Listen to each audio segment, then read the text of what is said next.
दोस्तों, legal and legal में एक बार फिर से आपका स्वागत है।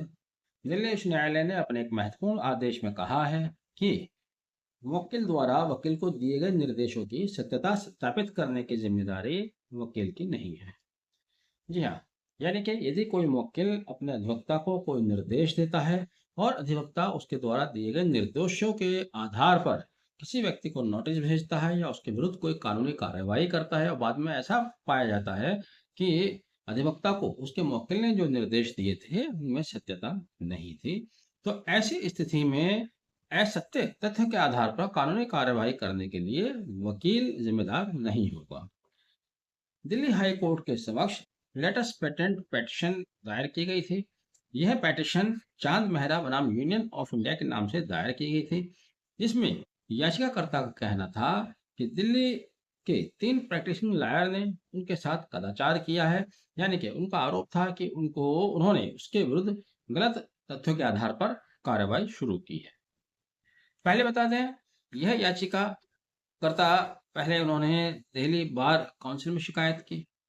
वहां से उनकी शिकायत का कोई फ्रूटफुल रिजल्ट उनको नहीं मिला, तब वह बार काउंसिल ऑफ इंडिया गए अपील लेकर। बार काउंसिल ऑफ इंडिया ने भी उनकी अपील को निरस्त कर दिया। उसके बाद उन्होंने दिल्ली हाई कोर्ट के समक्ष याचिका दायर की, जिसे सिंगल जज बेंच ने सुना और निरस्त कर दिया। उसके बाद दिल्ली हाई कोर्ट में ही इस याचिका को लेटेस्ट पेटेंट्स की शक्ल में दायर किया गया।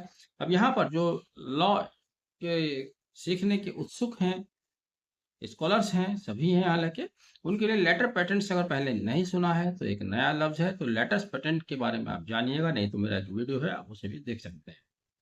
तो लेटर पेटेंट्स, जब पेटिशन दायर की गई उस पेटिशन में भी याचिकाकर्ता को सफलता नहीं मिली। दिल्ली उच्च न्यायालय ने स्पष्ट रूप से कह दिया कि अधिवक्ता अपने वकील द्वारा दिए गए दिशा निर्देशों की सत्यता सत्यापित करने के लिए बाध्य नहीं है, यह उसका कर्तव्य नहीं है। ऐसे निर्देशों की सत्यता सत्यापित करने के लिए वकील को कटघरे में खड़ा नहीं किया जा सकता है, इसलिए उसके विरुद्ध कदाचार का मामला नहीं बनता है। दरअसल इस तरह के तथ्य पहले भी बहुत सामने आए हैं। जब कोई अधिवक्ता के समक्ष अपने मुकदमे लेकर आता है, तो अधिवक्ता को अपने मुवक्किल के दिए गए निर्देशों के अनुसार कार्य करना होता है।